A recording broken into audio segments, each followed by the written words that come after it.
Hello नमस्कार दोस्तों, मैं विवेक स्वागत करता हूं आपका विवेक क्लासेस में। आज हम संविधान के पार्ट 5 की बात करेंगे। संविधान सभा का हम पार्ट 5 की बात कर रहे हैं, जिसमें हम बात करेंगे संविधान की प्रस्तावना की। इसके हम 4 पार्ट देख चुके हैं, तो अंत तक क्वेश्चन देखते रहिएगा, काफ़ी इंपॉर्टेंट क्वेश्चन है। पहला सवाल है, भारत की संप्रभुता, एकता तथा अखंडता को अक्षुण्ण बनाए रखने तथा उसकी रक्षा करने का प्रावधान किया गया है। कहाँ पर किया गया है? प्रस्तावना में।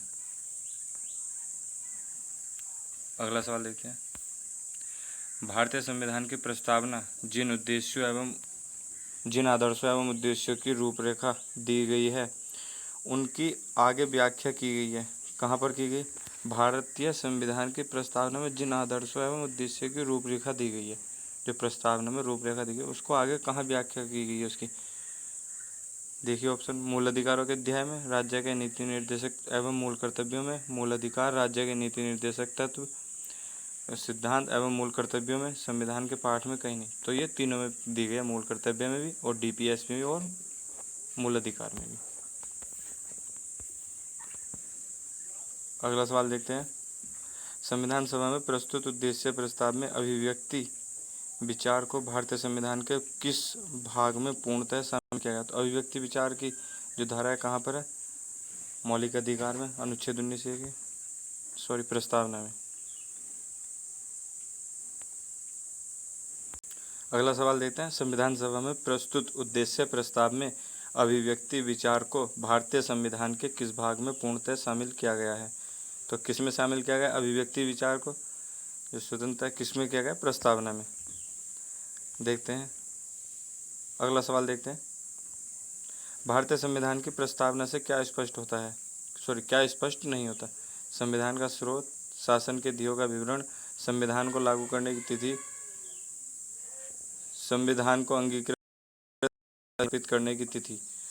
तो संविधान को लागू करने की तिथि जो 26 जनवरी 1950 थी, वो इसमें नहीं है। अगला सवाल देखते हैं, निम्नलिखित में से किन उद्देश्यों को भारतीय संविधान उद्घोषित नहीं करता? ऑप्शन है, सामाजिक, आर्थिक और राजनीतिक न्याय, विचार, अभिव्यक्ति, विश्वास, धर्म और उपासना की स्वतंत्रता, अगला प्रतिष्ठा और अवसर की समता, अंतर्राष्ट्रीय शांति और सुरक्षा की अभिवृद्धि।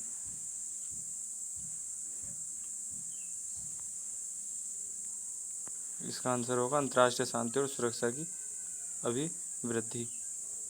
अगला सवाल,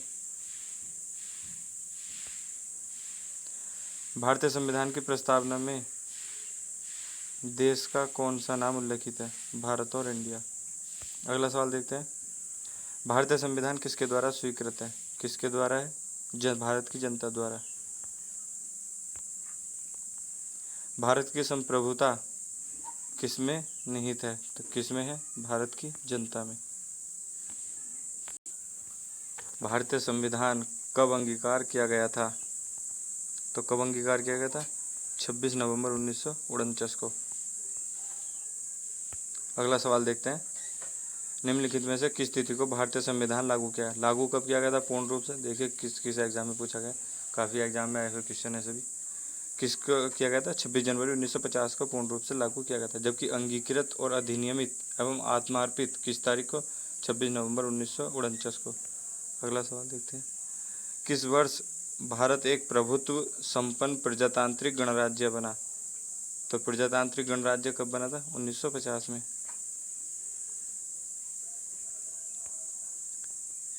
संविधान की उद्देशिका में कितनी बार संशोधन किया जा चुका है? कितनी बार किया जा चुका है? केवल एक बार, 42वां संविधान 1976। अगला सवाल देखते हैं, भारत की प्रस्तावना में प्रथम संशोधन कब हुआ? तो कब हुआ था? 1976 में। निम्न अवतरण में, हम भारत के लोग भारत को एक संपूर्ण प्रभुत्व संपन्न समाजवादी पंथनिरपेक्ष, ये वाली लाइन आपको याद करनी है, जो पहली वाली लाइन है। कई बार इसका क्रम पूछा जाता है, किस क्रम में लगा है। हम भारत के लोग भारत को एक संपूर्ण प्रभुत्व संपन्न समाजवादी पंथनिरपेक्ष लोकतांत्रिक गणराज्य। तो सबसे पहले क्या है? प्रभुत्व संपूर्ण प्रभुत्व संपन्न समाजवादी पंथनिरपेक्ष लोकतांत्रिक गणराज्य। तो तो इसमें लास्ट में क्या पूछा गया है, होकर अपनी इस संविधान सभा में आज, तो इसमें दिनांक को पूछा गया, किस दिनांक को अधिनियमित और आत्मार्पित करते हैं, तो दिनांक है 26 नवंबर 1949। अगला सवाल देखते हैं। संविधान की प्रस्तावना सभी भारतीय नागरिकों को निम्न में से कौन सा एक उपलब्ध कराने के लिए वायदा नहीं करती, तो इनमें से कौन सा, पूजा की समानता। अगला सवाल देखते हैं। 26 नवंबर 1949 को अंगीकृत भारतीय संविधान की प्रस्तावना में शब्द सम्मिलित नहीं था, कौन सा नहीं था, समाजवादी नहीं था, पंथनिरपेक्ष भी नहीं था और अखंडता भी नहीं था, तो कौन नहीं था, 1 2 3। अगला सवाल देखते हैं। संविधान की उद्देशिका के संबंध में निम्न स्थानों पर विचार कीजिए और दिए गए कूट की सहायता से बताइए इनमें से कौन सा सही है। नेहरू द्वारा ऑब्जेक्टिव प्रस्तावना अंततोगत्वा उद्देशिका बना, हाँ बिल्कुल सही है। इसकी प्रकृति न्याय योग्य नहीं है, बिल्कुल सही है। इसकी प्रकृति कैसी है, न्याय योग्य नहीं है।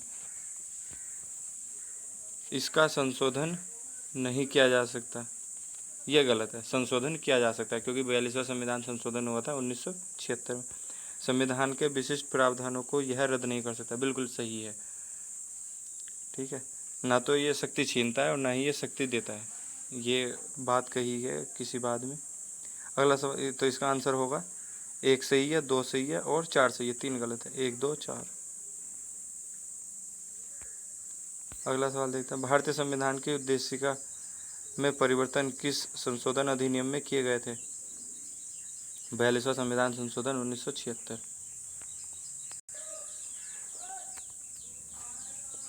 अगला सवाल देखते हैं।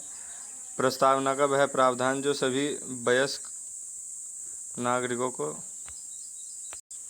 मतदान का अधिकार प्रदान करता है कहलाता है, तो क्या कहलाता है, समाजवाद, प्रजातंत्र। प्रस्तावना का वह प्रावधान जो सभी वयस्क नागरिकों को मतदान का अधिकार प्रदान करता है, जहाँ पर जनता सभी वयस्क वोट डालते हैं वो क्या कहलाता है, प्रजातंत्र, लोकतंत्र देश कहलाता है। अगला सवाल। भारतीय संविधान के किस संशोधन द्वारा संविधान की प्रस्तावना में 2 शब्द समाजवादी और धर्मनिरपेक्ष जोड़े गए, किसमें जोड़ा गया था, 42वें संशोधन में। ये सवाल जो कुछ रिपीटेड हैं वो इसीलिए हैं ताकि आपकी प्रैक्टिस अच्छी होती रहे, बार बार रिपीट होते रहेंगे तो वो अच्छे याद होते रहेंगे। अगला सवाल देखते हैं। भारतीय संविधान लागू हुआ था, कब हुआ था, 26 जनवरी 1950 को। अगला सवाल। 42वें संविधान संशोधन द्वारा प्रस्तावना में निम्न में से कौन सा शब्द जोड़ा गया, लोकतांत्रिक न्याय, समाजवाद, राजनीति, कौन सा जोड़ा गया था, समाजवाद। अगला सवाल देखते हैं। भारतीय संविधान के किस भाग में स्पष्ट रूप से घोषणा की गई भारत एक धर्मनिरपेक्ष राज्य है, तो संविधान की प्रस्तावना में। अगला सवाल। भारतीय संविधान की प्रस्तावना में कितने प्रकार की न्याय, स्वतंत्रता, समानता एवं भ्रातृत्व का सही क्रम में उल्लेख किया गया। ये क्वेश्चन कई बार पूछा गया एग्जाम में और यूपी पीसीएस 2018 में आया लेटेस्ट क्वेश्चन। न्याय कितने प्रकार की है, 3 न्याय। स्वतंत्रता 5 प्रकार की स्वतंत्रता है। समानता 2 प्रकार की और भ्रातृत्व 1 प्रकार का। 3 5 2 1। देखते हैं इसकी व्याख्या। 3 प्रकार का न्याय है, सामाजिक, आर्थिक और राजनीतिक न्याय। 5 प्रकार की स्वतंत्रता है, कई बार पूछी गई है, विचार की, अभिव्यक्ति की, धर्म, विश्वास व उपासना की। कई बार पूछा गया कितने प्रकार की स्वतंत्रता है और इनमें से कौन सी स्वतंत्रता भारतीय संविधान नहीं देता, तो कितने प्रकार की स्वतंत्रता, 5, विचार, अभिव्यक्ति, धर्म, विश्वास व उपासना। समानता, प्रतिष्ठा व अवसर और भ्रातृत्व, बंधुत्व। ठीक है, अगला सवाल देखते हैं। भारतीय संविधान का प्राधिकार स्रोत कौन है, तो कौन है, भारत के लोग। अगला सवाल देखते हैं। संविधान की प्रस्तावना में भारत को कहा गया है। हेलो नमस्कार दोस्तों, मैं विवेक स्वागत करता हूं आपका विवेक क्लासेस में। आज हम संविधान के पार्ट 5 की बात करेंगे। संविधान सभा का हम पार्ट 5 की बात कर रहे हैं, जिसमें हम बात करेंगे संविधान की प्रस्तावना की।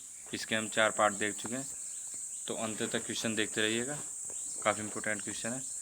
पहला सवाल है, भारत की संप्रभुता, एकता तथा अखंडता को अक्षुण्ण बनाए रखने तथा उसकी रक्षा करने का प्रावधान किया गया है। कहाँ पर किया गया है, प्रस्तावना में। अगला सवाल देखते हैं। भारतीय संविधान की प्रस्तावना जिन आदर्शों एवं उद्देश्यों की रूपरेखा दी गई है उनकी आगे व्याख्या की गई है। कहाँ पर की गई, भारतीय संविधान की प्रस्तावना में जिन आदर्शों एवं उद्देश्य की रूपरेखा दी गई है, जो प्रस्तावना में रूपरेखा दी गई है उसको आगे कहाँ व्याख्या की गई है उसकी।